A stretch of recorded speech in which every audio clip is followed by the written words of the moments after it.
हरिद्वार में कांवड़ यात्रा के बाद जमा हुआ 7,000 टन कूड़ा। स्थानीय लोग क्या बोले, आइए जानते हैं इस वीडियो में। हरिद्वार में कांवड़ यात्रा खत्म हो चुकी है। लाखों नहीं बल्कि करोड़ों श्रद्धालुओं गंगा जल लेने के लिए हरिद्वार पहुंचे।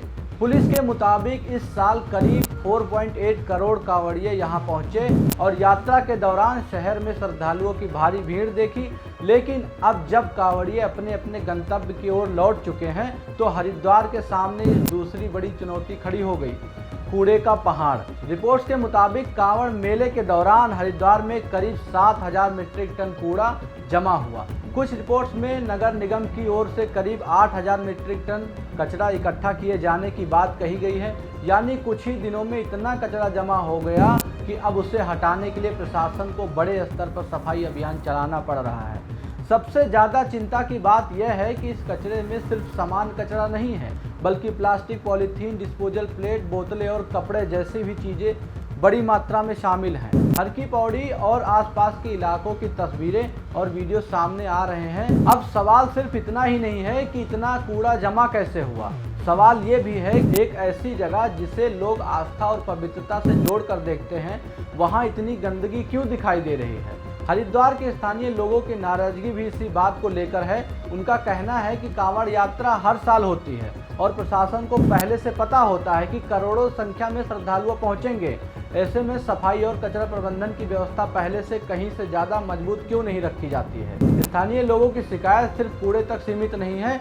हर साल यात्रा के दौरान ट्रैफिक, भीड़, शोर और सफाई जैसी समस्याएं सामने आती हैं।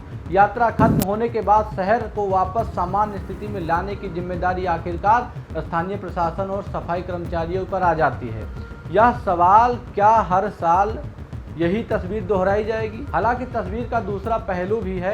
इतनी बड़ी संख्या में श्रद्धालुओं की भीड़ को संभालना किसी भी शहर के लिए आसान काम नहीं है। प्रशासन ने इस बार भी traffic management, parking, route diversion और सफाई के लिए कई व्यवस्थाएं की थी।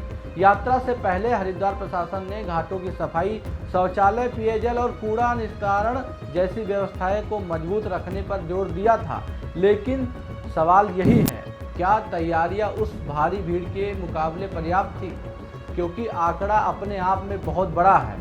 करीब 7,000 मीट्रिक टन कूड़ा, यानी हजारों टन ऐसा कचरा जिसे इकट्ठा करने, अलग करने और सुरक्षित तरीके से निस्तारित करने में प्रशासन को समय और संसाधन दोनों लगाने पड़ते हैं। और यह सिर्फ सफाई की सवाल नहीं है, इसका सीधा संबंध पर्यावरण, गंगा के किनारे स्वच्छता और स्थानीय लोगों की गंदगी से भी है।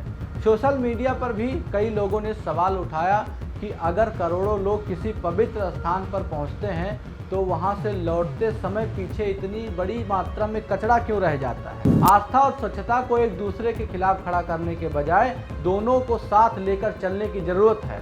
और यहाँ एक सवाल श्रद्धालुओं से भी बनता है, क्या सिर्फ प्रशासन की जिम्मेदारी है कि वो हर चीज़ साफ करे, या फिर इतनी बड़ी धार्मिक यात्रा में आने वाले हर श्रद्धालुओं की भी जिम्मेदारी बनती है कि वह जिस जगह को पवित्र मानकर आए हैं वहां गंदगी ना फैलाएं। क्योंकि अगर हरिद्वार को सिर्फ एक धार्मिक स्थल नहीं बल्कि गंगा के किनारे बसा एक संवेदनशील शहर माना जाए तो सफाई की जिम्मेदारी सिर्फ नगर निगम की नहीं हो सकती। प्रशासन को बेहतर कचरा प्रबंधन, ज़्यादा डस्टबिन, प्लास्टिक और नियंत्रण और सख्त निगरानी की जरूरत है। वहीं श्रद्धालुओं को भी समझना होगा कि गंगा में आस्था दिखाने का मतलब गंगा के किनारे कचरा छोड़ना नहीं हो सकता है।